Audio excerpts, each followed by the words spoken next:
Bonjour à tous. Merci Philippe. Et quand Philippe m'a dit ces choses vendredi passé, j'ai pensé, mais Philippe, prends soin de toi. Il m'a dit, quelque chose, je peux t'appeler dimanche matin à 6 heures pour te demander de prêcher seul. Mais il est en bonne santé, c'est une bonne nouvelle. Mais c'est étrange pour moi d'être ici sans vous voir, parce que pendant plusieurs mois, j'ai été loin et vous étiez ici. Donc aujourd'hui, c'est au contraire. Je suis ici et vous n'êtes pas ici. C'est très différent. Et c'était un Noël différent aussi, je pense que pour tout le monde. Mais pas le. J'aime Noël. J'aime Noël pour plusieurs raisons. Premier, parce que tout est très beau. Les décorations de Noël, les lumières, la musique. Et pour la première fois de ma vie, la neige. C'est beau, c'est vraiment beau. J'ai regardé beaucoup de fois dans ma vie films de Noël avec la neige. Je pensais toujours, oh, mais c'est beau. Mais en présentiel, c'est plus beau que dans les films. Et j'ai beaucoup de bons souvenirs de cette époque que je conserve dans mon cœur. Beaucoup. Je me souviens de ma famille réunie, je me souviens des dîners chez mes grands-parents, je me souviens des échanges de cadeaux avec toute la famille, mes cousins. C'était toujours un moment spécial, un moment joyeux pour moi. Noël est aussi, pour tout le monde, c'est ça, la dernière grande fête de chaque année. À chaque année, nous avons cette grande finale que nous avons de chaque année. Mais cependant, tout ça que j'ai dit, plus important que tout ce que je viens de dire, c'est qu'à Noël, nous célébrons la naissance de Jésus-Christ. Et c'est la principale raison pourquoi Noël est important. Oui, c'est vrai, c'est la naissance d'un bébé. La naissance d'un bébé est toujours une source de grande joie, mais Jésus était bien plus qu'un bébé. Ce n'est pas seulement un bébé, mais bien plus que ça. Et c'est pourquoi, plus de 2000 ans plus tard, nous célébrons toujours sa naissance. Mais qui est Jésus? L'enfant né à Bethléem, il y a plus de 2000 ans. Qui est Jésus? Je vous invite à regarder le texte d'Ésaïe, chapitre 9. On va lire le verset 5 et 6, qui va parler d'un enfant qui nous est né. Et le texte nous dit, car un enfant est né pour nous. Un fils nous est donné. Et il exercera l'autorité royale. Il sera appelé merveilleux conseiller, Dieu fort, Père à jamais et Prince de la paix. Il étendra sa souveraineté et il instaurera la paix qui durera toujours au trône de David et à tout son royaume. Sa royauté sera solidement fondée sur le droit et sur la justice, dès à présent et pour l'éternité. Voilà ce que fera le Seigneur des armées célestes dans son ardent amour. Quel enfant spécial, c'est lui qui est né à Noël.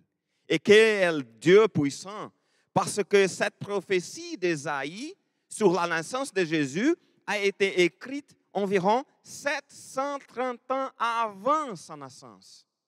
Ce n'est pas une chose qui a été écrite en enregistrant la naissance de Jésus passée, donc on va enregistrer que son nom, il sera appelé Dieu fort, Père à jamais, etc.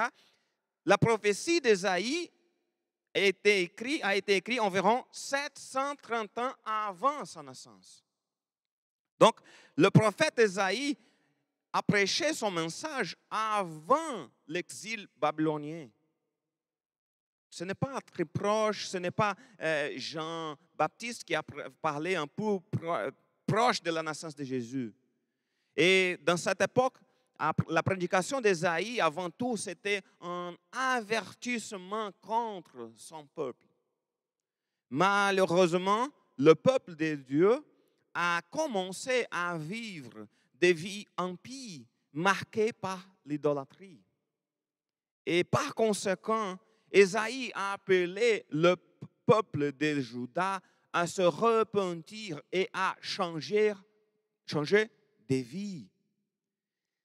Mais Dieu sait toutes choses. Et cependant, Dieu savait déjà que le peuple serait bientôt mené en captivité à Babylone. Et c'est pour ça, et par conséquent, Dieu a également utilisé Ésaïe pour commencer à apporter de l'espoir à son peuple. De l'espoir en particulier en montrant, en annonçant la venue du Messie. Un enfant nous est né. Et après plus de 700 ans, la prophétie s'est accomplie. À Noël, nous célébrons la naissance du Messie, Jésus. Et que nous apprend ce texte sur Jésus. Dans le premier point, je parlerai un peu des caractéristiques de cet enfant qui est né. Pour faire cela, j'utiliserai le titre qu'Ésaïe donne à cet enfant. Ensuite, Philippe parlera de la manière dont cet enfant exercera son règne. Donc, d'abord, qui est cet enfant? Regardons le verset 5 à nouveau, la dernière partie. Il sera appelé merveilleux conseiller, Dieu fort, Père à jamais et prince de la paix. L'enfant sera appelé merveilleux conseiller. Jésus est le merveilleux conseiller. Nous vivons dans un monde perdu, dans un monde désorienté. Les gens ne savent pas quoi faire. Et les gens ne savent pas comment élever leurs enfants, par exemple. La société ne sait pas quoi faire pour résoudre les difficultés des mariages. Personne ne sait comment résoudre ces problèmes. Et tout le monde a besoin d'aide. Et quand je regarde ces derniers temps, en raison de la pandémie, la situation s'est aggravée. Beaucoup s'est aggravé. Et chaque jour, de nombreuses personnes sollicitent une aide psychologique pour apprendre à surmonter leurs problèmes. Et je ne veux pas dévaloriser toute aide que nous pouvons avoir, mais rappelons-nous que Jésus est le merveilleux conseiller. Il est un conseiller à l'écoute de nos besoins. Il est un conseiller qui connaît notre douleur. Parce que quelquefois, quand on parle à quelqu'un d'autre et on parle de nos difficultés, de notre douleur, la personne peut n'a pas bien compris. Oh, je ne sais pas exactement ce qui se passe avec toi, mais je vais prier pour toi parce que je ne suis habitué avec ce problème. Mais Jésus, il connaît notre douleur. Jésus, il est un conseiller qui a souffert pour nous. Il est toujours présent à chaque instant de notre vie. Parce que les autres conseillers qui existent ne sont pas là avec nous à tous les moments. Mais Jésus, il est toujours avec nous à tous les moments de nos vies. Il est aussi un conseiller qui allège nos souffrances. Matthieu, chapitre 11, verset 28, La parole de Dieu nous dit, Jésus nous dit, venez à moi. Vous tous qui êtes accablés sous le poids d'un lourd fardeau, et je vous donnerai du repos. Prenez mon joug sur vous et mettez-vous à mon école, car je suis doux et humble de cœur, et vous trouverez le repos pour vous-même. Oui, mon joug est facile à porter, et la charge que je vous impose est légère. Venez à moi, je vous donnerai du repos. Venez à moi et vous trouverez le repos pour vous-même. Jésus est notre conseiller. Il nous guide par sa parole. Il nous guide par le Saint-Esprit qui habite en nous. Il allège notre fardeau. Mais l'enfant sera aussi appelé Dieu fort. Jésus est le Dieu fort. Notre merveilleux conseiller est aussi le Dieu tout-puissant. Ce n'était pas seulement un enfant qui est né, mais c'était le Dieu tout-puissant lui-même qui est venu à nous. Il est le Dieu créateur du ciel et de la terre. Et Jésus est le créateur aussi. Il est le créateur du ciel et de la terre. À propos de Jésus, Jean chapitre 1 dit que rien de ce qui a été créé n'a été créé sans lui. Il est aussi fort et puissant pour nous délivrer du péché. Jean chapitre 8, verset 36 dit que si donc c'est le Fils qui vous donne la liberté, alors vous serez vraiment libre. Et en plus, ce Dieu fort nous donne aussi de la force. Le texte, c'est dans Ésaïe chapitre 40, verset 29. Il donne de la force à qui est là et il augmente la vigueur de celui qui est épuisé. Le jeune Jean se laisse et il s'épuise. Et même des robustes gaillards tombent. Mais ceux qui comptent sur l'Éternel renouvellent leur force. Ils prennent leur envol comme des jeunes aigles, sans se laisser. Ils courent, ils marchent en avant et ne s'épuisent pas. L'enfant qui nous est né est le Dieu puissant et notre merveilleux conseiller. Et c'est le Dieu puissant qui nous donne la force aussi pour faire face à des moments difficiles comme ceux que nous vivons dans la pandémie. L'enfant sera aussi appelé Père à jamais. Et c'est curieux parce que nous sommes habitués à parler toujours Jésus est le Fils de Dieu. Et il est curieux qu'Ésaïe dise qu'il sera appelé Père à jamais. Mais comme Jésus sera appelé Père, il est le Fils, pas le Père. Mais nous devons, cette déclaration d'Ésaïe a deux aspects très importants. Le premier est que Jésus est Dieu, lui et le Père sont un. Jean a commencé son évangile en disant ce que suit à propos de Jésus, c'est le premier chapitre, le premier verset. Il était avec Dieu. Il était lui-même Dieu. Jésus lui-même a également dit cela très calmement dans Jean chapitre 10, verset 30. Le Père et moi, nous sommes un. Donc, quand Isaïe parle que Jésus est le Père à jamais, c'est une manière que Dieu a utilisée parce que Dieu a voulu qu'il soit clair dans l'Ancien Testament que le Père et le Fils sont un. Que Jésus et le Père sont un. De plus, La déclaration d'Isaïe nous parle de l'éternité de Jésus. Parce qu'il a dit « Père à jamais ».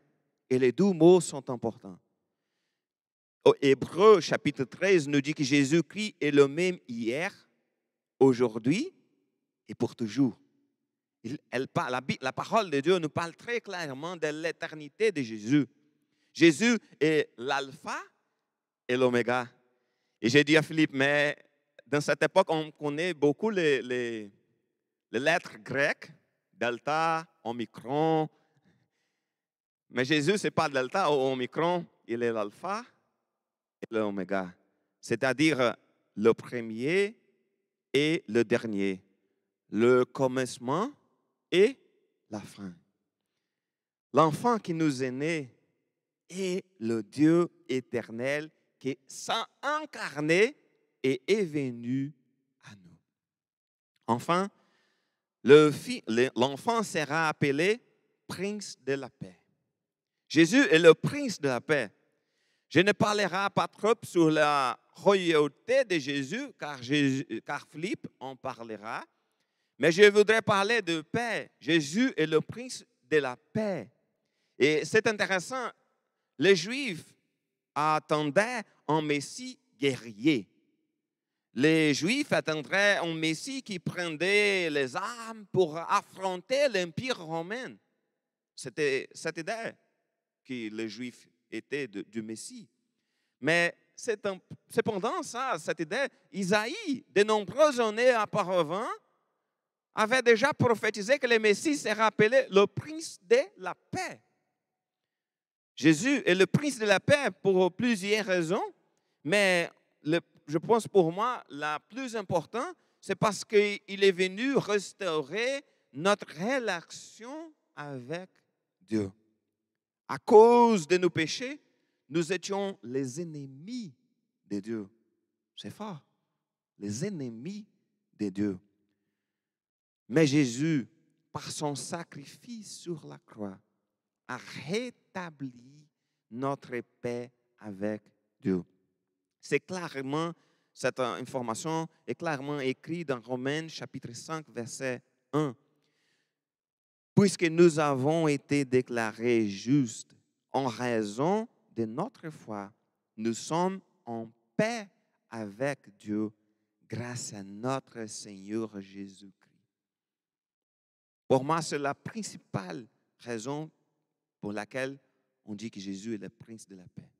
Il a rétabli notre paix avec Dieu.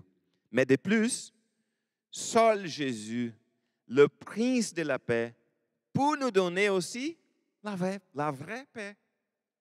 Oui, parce que dans ce monde difficile, on peut avoir des problèmes et n'avoir pas de paix parce que les choses sont difficiles, etc. Mais Philippiens, chapitre 4, verset 7, parle qu'alors la paix de Dieu qui surpasse tout ce qu'on peut concevoir gardera votre corps et votre pensée sous la protection de Jésus-Christ.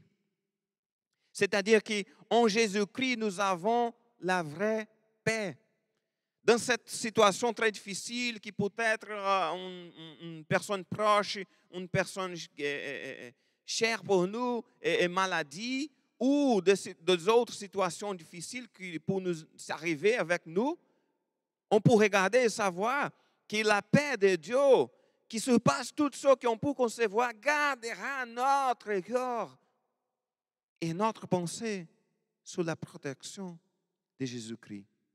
C'est-à-dire que nous devions toujours faire attention de poser notre corps dans la main du Seigneur pour qu'il puisse nous donner la vraie paix pour faire face à des moments difficiles que nous avons. La vraie paix vient de la paix avec Dieu. Et en même temps, quand nous sommes réconciliés avec Dieu, nous pouvons marcher en paix avec nous-mêmes, encore et en paix, et avec notre prochain, notre voisin, en paix avec les autres. Et le Dieu de paix nous transforme en un agent de paix. C'est-à-dire que les membres, ce n'est pas les membres de l'Église, mais les chrétiens, les personnes qui ont la vraie paix, on devrait toujours agir pour être agent de la paix. L'enfant qui nous est né est le prince de la paix.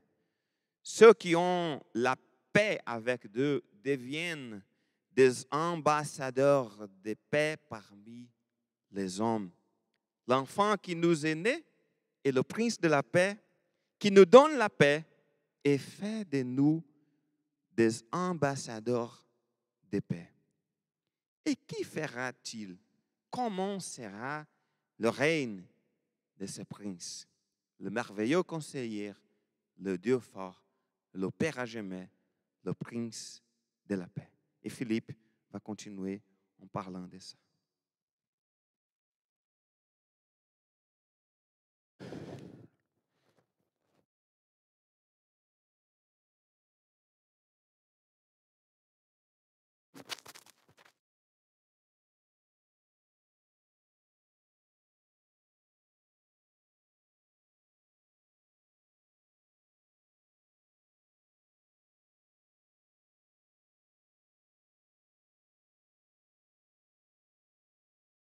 Merci beaucoup, Eduardo. Cet enfant est un enfant tout à fait spécial. Et parce qu'il est spécial, il va agir de manière spéciale. Alors, si nous voulons nous placer un peu plus dans le contexte, et si nous voulons lire dans Ésaïe au chapitre 8, à la fin du chapitre 8, nous retrouvons les paroles suivantes au verset 23. « Mais les ténèbres ne régneront pas à toujours sur ce pays envahi par l'angoisse. Si dans les temps passés, Dieu a couvert d'opprobre tout le pays de Zabulon et le pays de Nephtali, dans les temps à venir, il couvrira de gloire la route de la mer au-delà du Jourdain, le district des populations étrangères. » Et après ces paroles, nous retrouvons le texte d'Ésaïe, chapitre 9.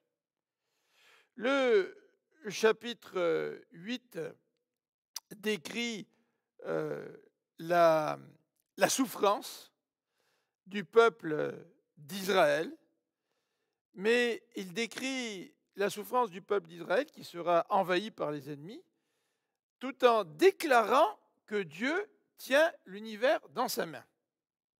Alors vous avez d'un côté le peuple d'Israël qui ne veut pas, le peuple de Juda qui ne veut pas faire confiance à Dieu, le peuple de Juda qui va être envahi par les Assyriens, puis ensuite amené en exil par les Babyloniens.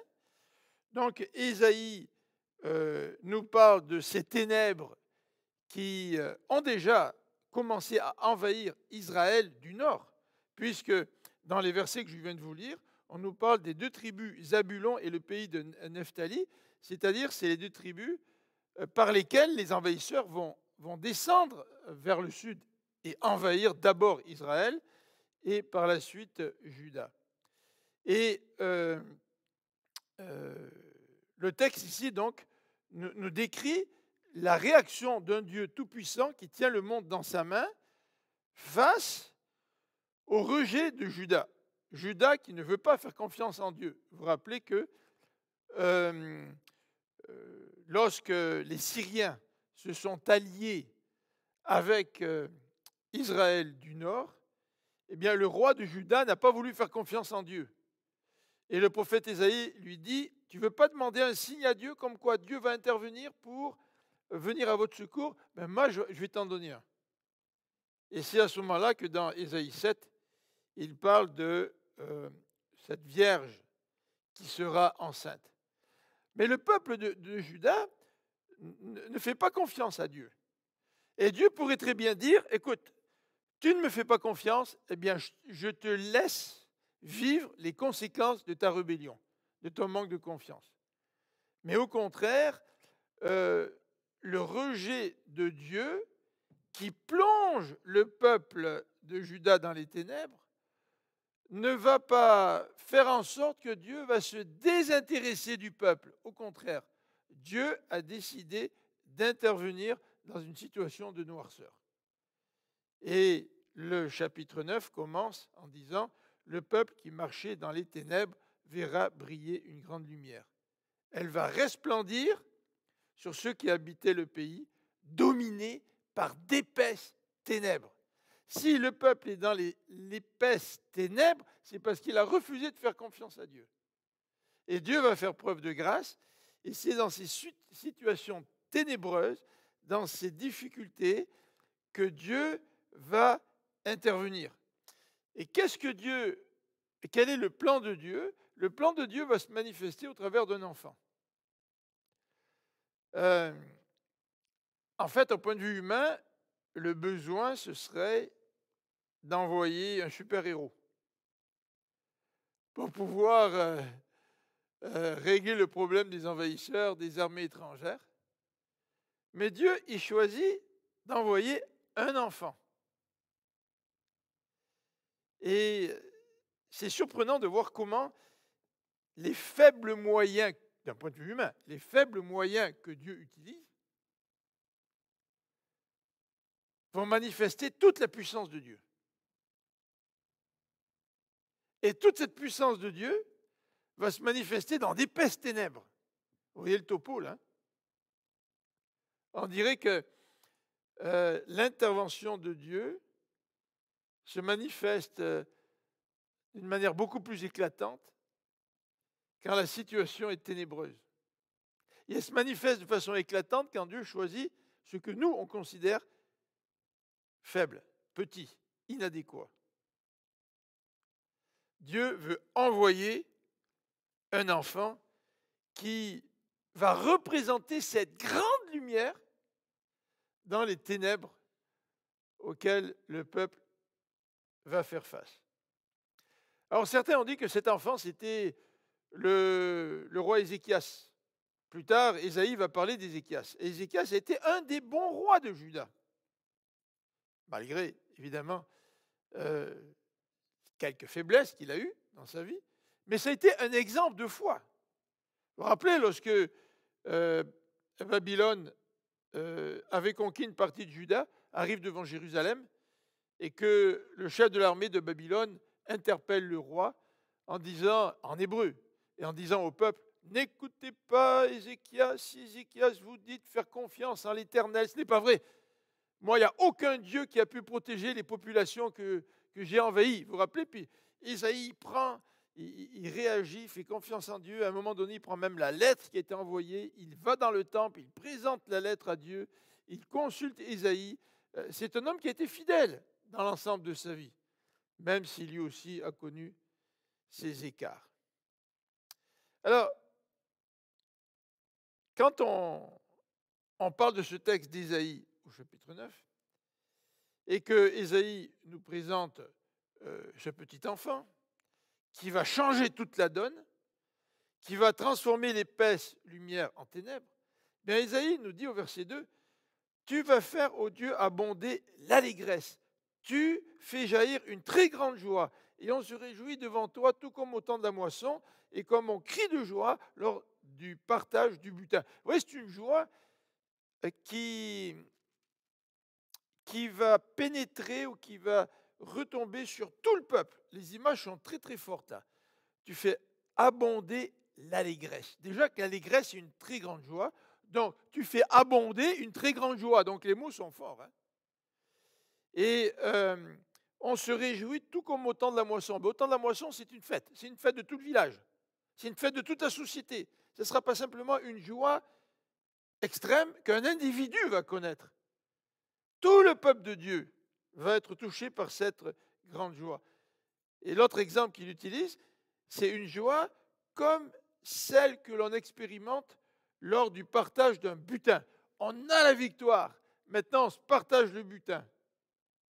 Et le verset 3 dit, « Car le joug qui pesait sur lui, le bâton qui frappait son dos, le gourdin de son oppresseur, toi tu les as brisés. » Donc tous les outils que l'oppresseur utilisait pour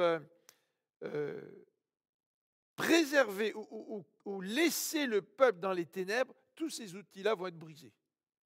Ces outils de souffrance, le bâton qui frappait le dos, le gourdin, tu les as brisés. Et le verset 4 dit, toutes chaussures de guerre qui martèlent le sol et tout manteau que l'on a roulé dans le sang seront livrés aux flammes pour être consumés.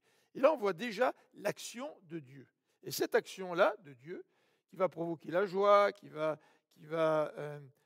amener la paix, c'est l'œuvre de cet enfant qui va venir. Alors regardons un petit peu l'œuvre de cet enfant.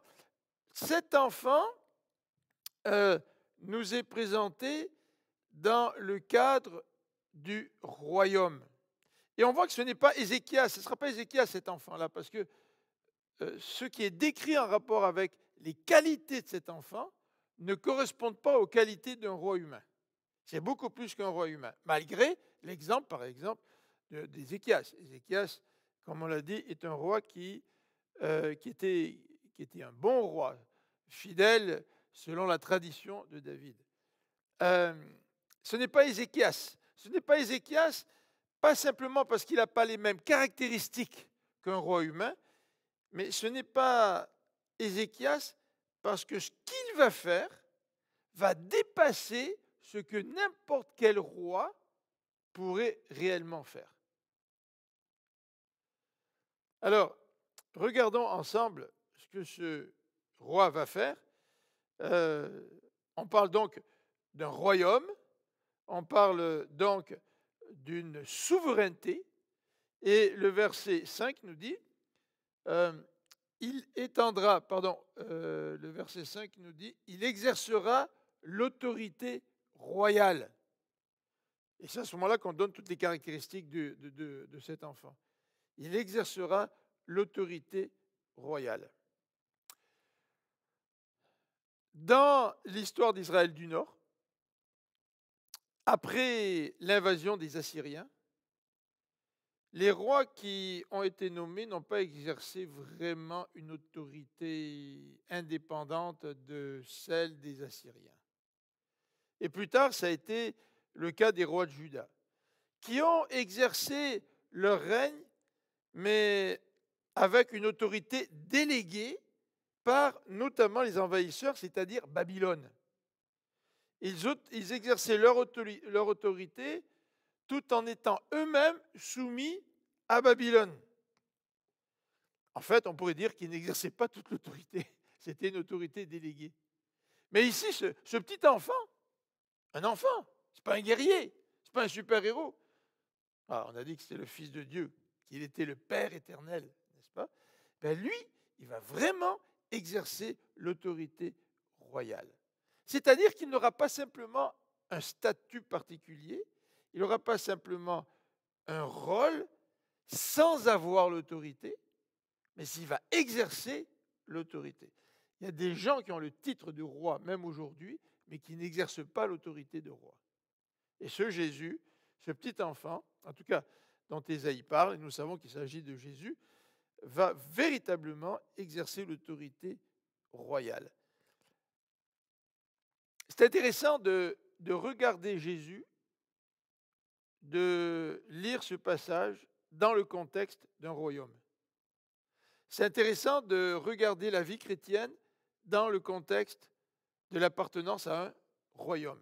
Regardez le message du Nouveau Testament, là, des évangiles. Le royaume de Dieu est venu jusqu'à vous. Jésus dit dans le Sermon sur la montagne, si ta justice ne surpasse pas celle des scribes et des pharisiens, tu ne peux pas entrer dans le royaume de Dieu. Jésus il parle à Nicodème, il lui dit comment entrer dans le royaume de Dieu. C'est-à-dire que devenir chrétien, c'est beaucoup plus qu'obtenir une vie éternelle. Devenir chrétien, c'est rentrer dans un royaume.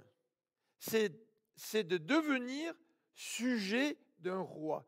C'est-à-dire devenir chrétien, c'est accepter que quelqu'un va régner sur ma vie. C'est ça être chrétien. C'est pas juste se sentir bien, c'est pas juste obtenir la paix, c'est pas juste avoir la vie éternelle, quoique tout cela est extrêmement important, c'est devenir sujet d'un roi. C'est-à-dire faire partie d'un royaume. Quand je deviens chrétien, je suis intégré dans la famille de Dieu. Ah, ça, j'aime ça. Surtout si je n'ai pas eu de famille.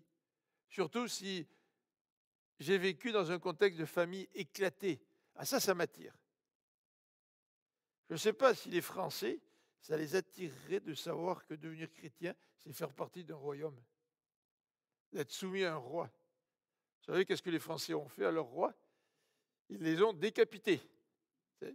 Et même nous, au Québec, on n'aime pas trop cette idée d'être les sujets de la reine d'Angleterre, n'est-ce pas? Et heureusement que le rôle de la reine d'Angleterre n'est qu'un rôle peut-être protocolaire et qu'elle n'a pas vraiment d'autorité ici. Mais quand nous devenons chrétiens, nous acceptons de nous soumettre à un roi.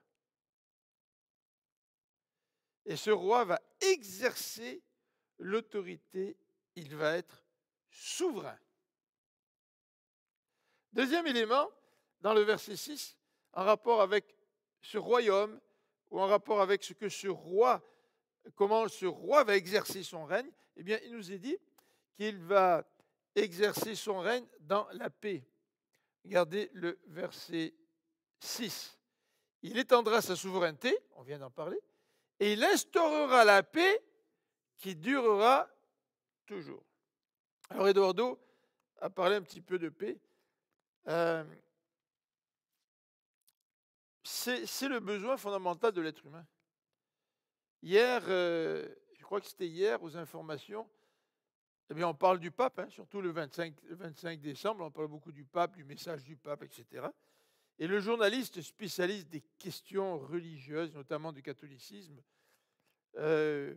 parlait un petit peu de l'impact du discours du pape en faisant souligner que dans le monde politique, le discours du pape n'a peut-être pas autant d'autorité que cela.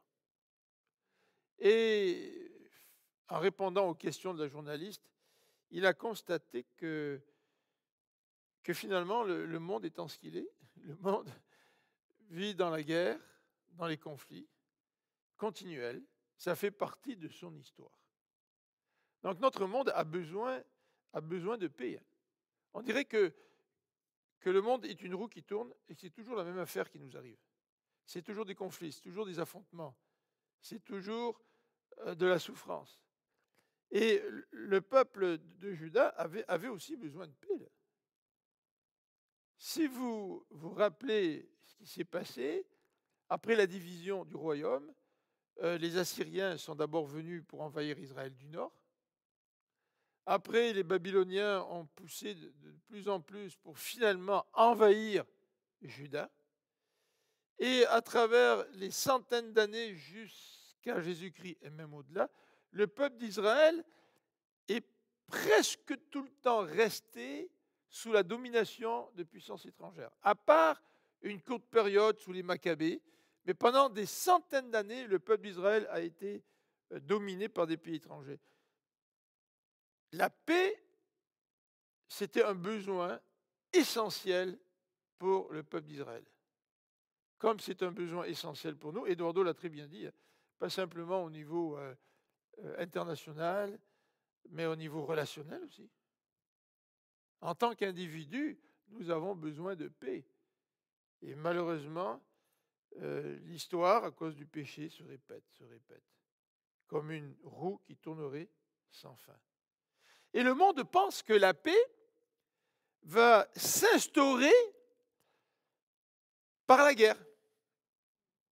C'est le plus fort qui va imposer sa paix. Alors souhaitons que le plus fort ait les intérêts du peuple à cœur. Comme ça, au moins, s'il est plus fort, il va pouvoir instaurer la paix. S'il est plus fort puis qu'il est dictateur, ben ça c'est notre paire de manches. Mais bien souvent, nous pensons que la paix s'instaure par la guerre. Combien de guerres ont-elles été menées avec cette intention d'établir la paix? On a vu ce qui est arrivé au Vietnam. On a vu ce qui est arrivé en Irak. On a vu ce qui est arrivé en Afghanistan.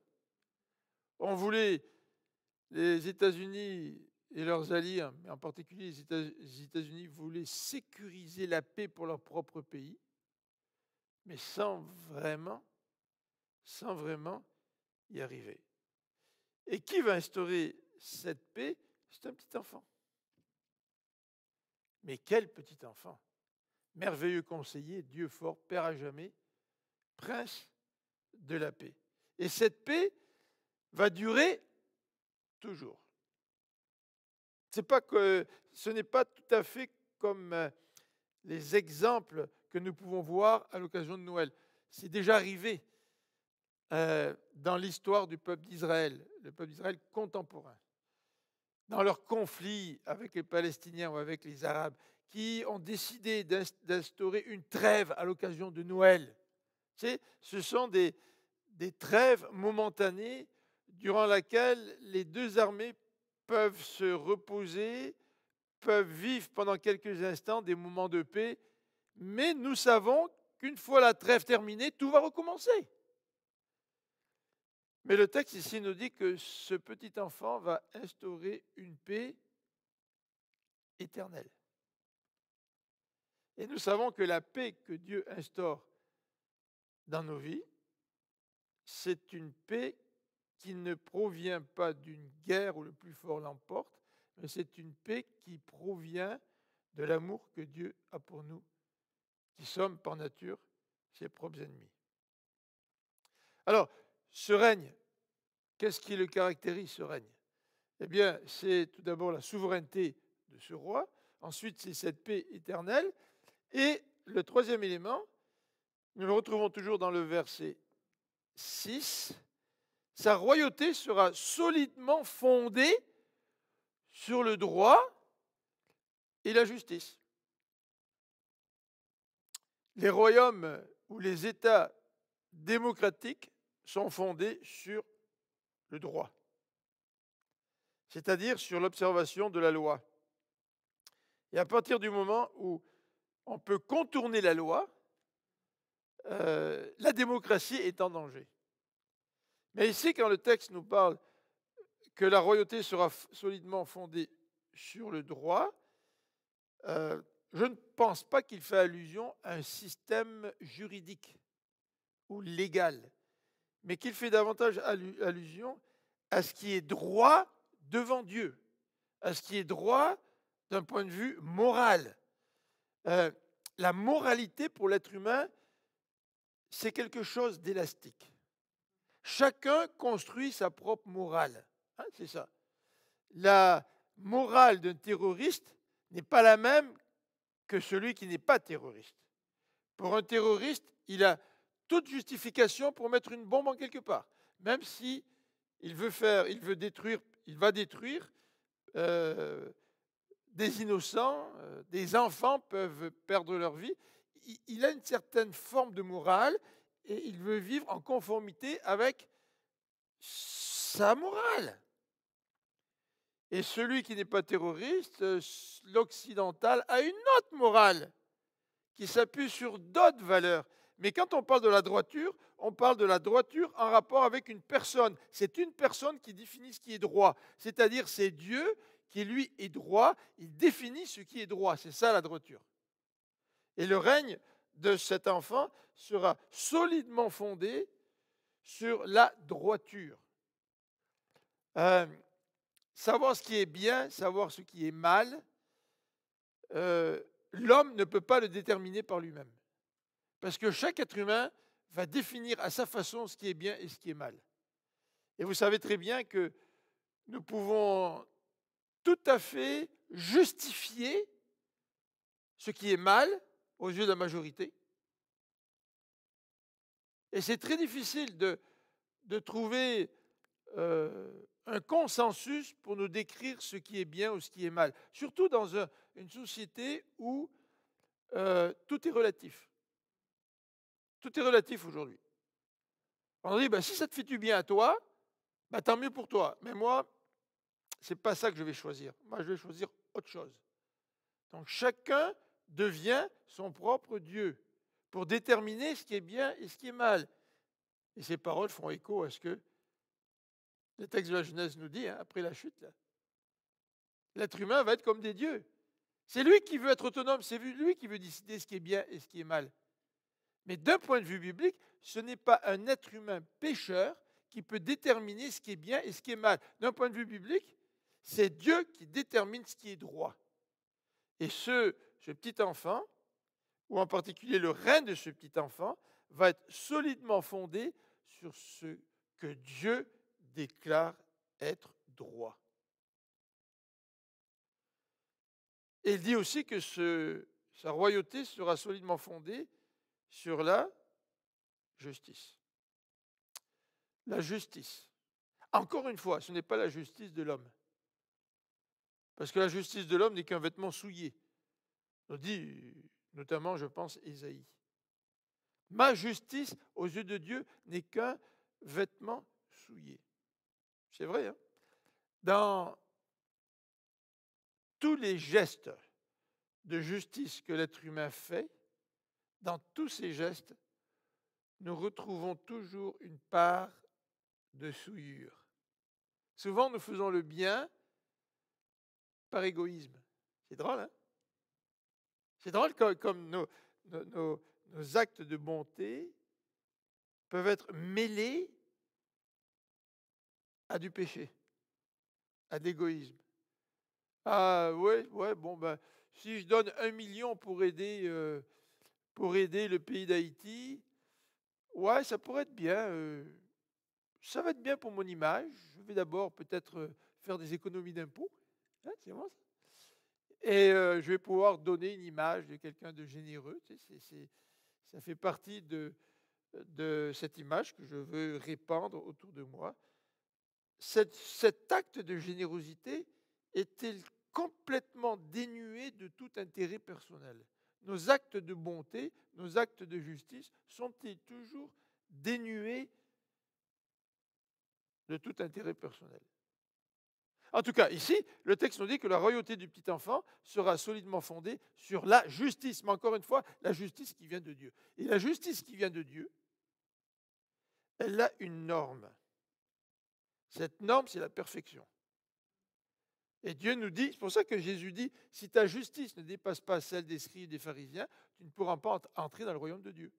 Parce que la justice des scribes et des pharisiens, mais même si elle est, au point de vue du peuple, meilleure que les autres, parce que les scribes et les pharisiens sont les hommes religieux du temps de Jésus, et s'il y a bien des gens qui pouvaient être justes aux yeux du peuple, c'est bien les spécialistes de la loi, c'est bien les scribes, c'est bien les pharisiens.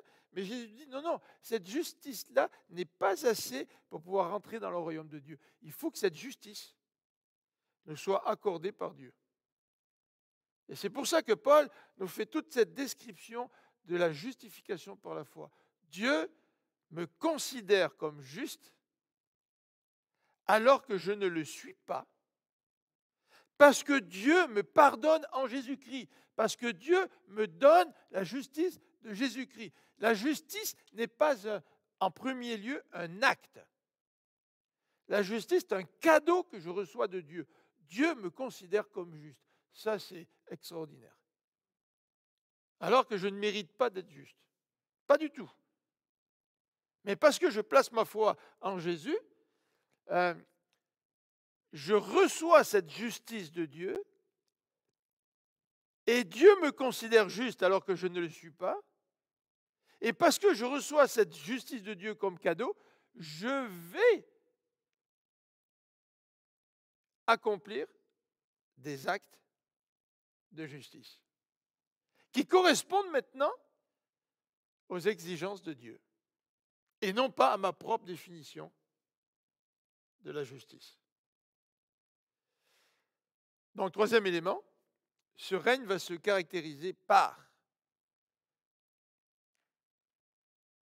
le fait que sa royauté sera solidement fondée sur le droit et la justice. Alors, ce règne se caractérise par la souveraineté de cet enfant, par la paix éternelle que cet enfant va amener, mais aussi par le fait que sa royauté va être fondée sur le droit et la justice. C'est intéressant hein, parce qu'on parle de vie chrétienne comme étant un royaume. Hein. Donc ça veut dire que si je suis chrétien, je suis le sujet de ce type de roi-là. De ce roi qui a une autorité absolue, de ce roi qui amène la véritable paix, et pour toujours, et de ce roi dont la royauté est fondée sur le droit et la justice. Donc si je suis sujet de ce roi-là, en quelque part, dans ma vie, je suis appelé à refléter non seulement la personnalité de ce roi, mais aussi les actions de ce roi. Est-ce que j'accepte la souveraineté de Dieu dans ma vie? Est-ce que je vis réellement dans la paix avec mon prochain et avec Dieu? Et est-ce que je pratique le droit et la justice? On t'a fait connaître au homme ce qui est bien. Hein? Vous vous rappelez? Hein? C'est que tu pratiques cette justice-là. Dernier élément, c'est que cette royauté, elle est éternelle. La fin du verset 6. Alors, cette royauté sera solidement fondée sur le droit et la justice, dès à présent et pour l'éternité. Alors, nous l'avons vu, hein, nous l'avons vu, appartenir à Dieu, être enfant de Dieu, être chrétien, ça vient du mot Christ, être chrétien, ce n'est pas seulement dire qu'on a la vie éternelle. Et quand je médite sur ces passages, je pense à la manière dont Évangélisation explosive présente l'Évangile. Je ne sais pas si vous connaissez EE, Évangélisation explosive. Hein? Certains d'entre vous connaissent EE. Et c'est vrai que la présentation de l'Évangile sous la forme choisie par EE, c'est une présentation quand même de l'Évangile complète. Assez complète, hein, c'est vrai. Ce n'est pas juste un évangile bonbon. On parle de la réalité du péché, on parle de la réalité de l'amour de Dieu, notre besoin d'être pardonné par Dieu, la foi en Jésus-Christ, la vie éternelle que cela nous amène. Mais c'est vrai qu'il y a un autre élément que la Bible présente. C'est donc celui de ce royaume dont nous faisons partie. Quand je prêche l'évangile à quelqu'un, je ne lui parle pas seulement de la vie éternelle. Alors moi, je la veux, la vie éternelle. Mais comme je suis un bon Français, je veux la vie éternelle tout en gardant mon autonomie. Hein? C'est un petit peu notre désir. Mais devenir chrétien, c'est de renoncer à mes droits pour que Dieu, pour que Jésus devienne le maître de ma vie, qu'il devienne le roi de ma vie. Je fais partie maintenant d'un royaume. Est-ce que nous pensons souvent à la vie chrétienne sous cet angle-là? Donc c'est un royaume éternel, et ce royaume éternel, c'est l'œuvre de Dieu seul. L'histoire est une succession de royaumes qui se lèvent, qui se bâtissent, qui connaissent une période d'épanouissement, de solidité, pour faire place à une décroissance, un déclin, puis une disparition. Alors quand nous vivons une période dans l'histoire où la société dans laquelle je vis est en train de se déployer, de se solidifier, c'est excitant. C'est excitant. Mais dans l'histoire du monde entier, il y a des civilisations qui sont montées, qui se sont épanouies, mais ensuite qui se sont éteintes. Et ce n'est peut-être pas très drôle de vivre la période de l'extinction d'une civilisation. Et ne nous y trompons pas, peut-être que ce qui est devant nous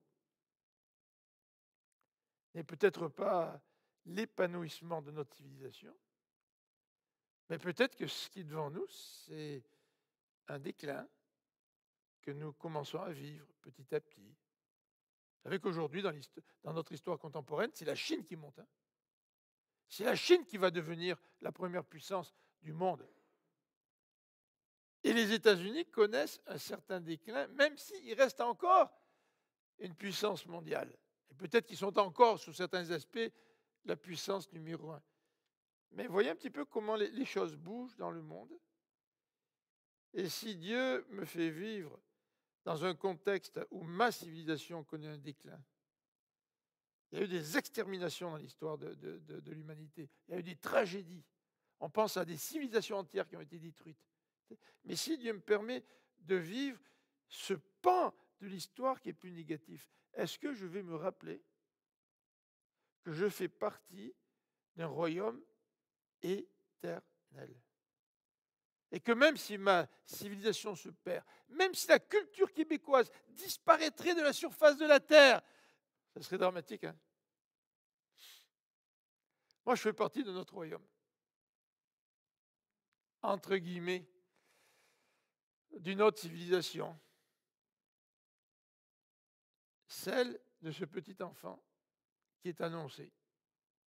Ce royaume qui va durer pour l'éternité. Ce royaume qui est déjà sur cette terre depuis la mort et la résurrection de Jésus-Christ. Je fais partie déjà, comme enfant de Dieu, de ce royaume éternel. Une royauté éternelle. Et ça, c'est l'œuvre de Dieu seul. Il n'y a que Dieu qui peut maintenir pour l'éternité la réalité d'un royaume à la fois spirituel, mais à la fois d'un royaume physique. Parce que la Bible nous dit que le Christ va revenir. Hein? Et quelle que soit notre interprétation eschatologique du retour de Jésus, que nous croyons à un millénium de 1000 ans, ou que nous croyons au fait que le royaume de Dieu est déjà sur la terre ici au travers de son Église, toujours est-il, c'est l'œuvre de Dieu, ça. Et de Dieu seul. C'est notre royaume. Pour terminer, j'aimerais poser la question suivante. Quand cet enfant va-t-il instaurer ce royaume? Quand? Ça, c'est une bonne question. Alors, comme je viens tout de suite de le mentionner, quelle que soit notre position eschatologique, nous pouvons tout d'abord souligner que ce royaume s'installe d'abord dans le cœur des individus qui acceptent ce petit enfant dans leur vie. Le royaume de Dieu, c'est d'abord le royaume de Dieu à l'intérieur. Et toutes ces œuvres, ou tout ce que nous venons de parler concernant l'exercice de cette royauté, tout cela s'applique au cœur de l'individu. Et nous ne pouvons pas regarder tout ce que nous venons de souligner en disant bah ça va s'appliquer quand Jésus va revenir. Mais toutes ces caractéristiques du règne de Dieu peuvent s'appliquer dans ta vie et dans ma vie. Et les questions qui sont devant nous ce matin, ce sont les suivantes. Nous les avons déjà évoquées. Est-ce que Christ est souverain dans ta vie? Deuxième question, est-ce que tu expérimentes la paix de Dieu même si tu vis dans l'obscurité, dans les difficultés, dans les défis? Est-ce que tu vis ce droit et cette justice qui caractérise l'action de ce petit enfant qui va naître? Et est-ce que tu considères ta vie comme étant au service de ce roi? Nous servons un roi. Vous savez, en période de pandémie, il y a plein de gens qui ont envie de voyager. Et ils ont tellement hâte de voyager qu'ils font des réservations.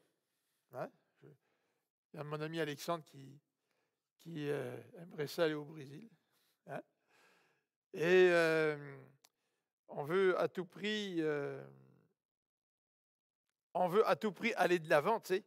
On veut à tout prix que nos plans se manifestent. Vous savez ce qu'a dit Jacques? Il a dit, oh, l'homme fait des projets.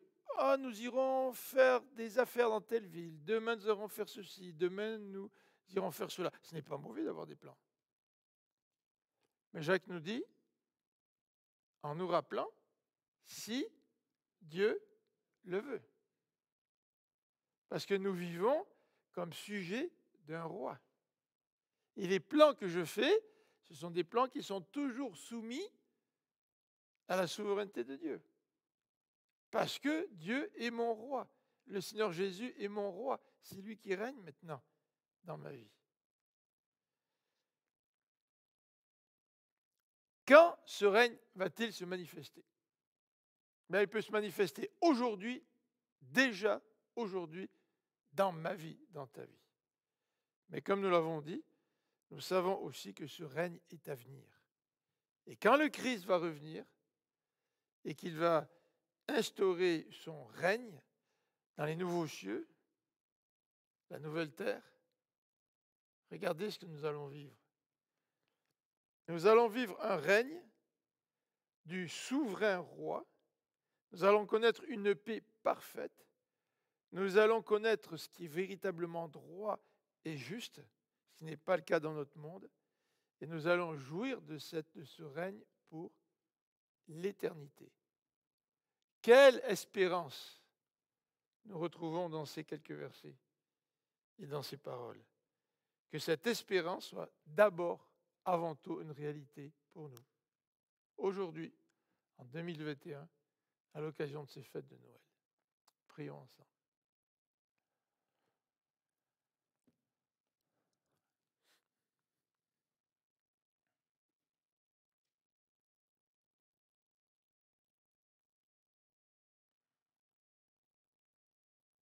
Seigneur, nous voudrions aujourd'hui te demander pardon pour notre incrédulité. Nous sommes incrédules comme l'était le roi de Juda. Et trop souvent, nous voulons compter sur nos propres forces, nos propres plans, au lieu de compter sur Dieu. Et pourtant, Dieu est intervenu. Il a libéré Juda des Syriens et d'Israël du Nord, malgré le manque de foi, le manque de confiance du roi. Seigneur, l'histoire de Juda est parsemée d'exemples où le peuple a préféré suivre ses propres plans que de se soumettre à Dieu. Nous pensons à cet épisode lorsqu'ils ont décidé d'assassiner le gouverneur babylonien contre l'avis de Dieu.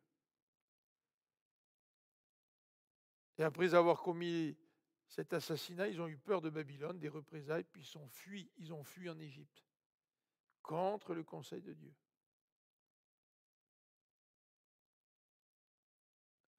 Seigneur, qu'est-ce qui dans ma vie n'est pas soumis à toi, n'est pas soumis à ce petit enfant, n'est pas soumis à ce roi dont le règne est unique. Unique. Seigneur, qu'en cette période de Noël, nous puissions rencontrer ce roi, cet enfant roi, qui est Dieu, qui est venu pour nous donner sa vie, pour qu'en retour nous puissions, nous aussi, lui donner la nôtre. Amen. Alors, merci beaucoup à vous tous qui êtes avec nous à la maison, par Internet. On est un petit groupe ici. Et on est très heureux d'être un petit groupe avec les techniciens, Eduardo, puis une couple de personnes. Et on vous souhaite encore de bonnes fêtes. N'oubliez pas, nous sommes les sujets du roi. Vivons la joie d'appartenir à cet enfant. Alors encore une fois, bon Noël et bonne nouvelle année.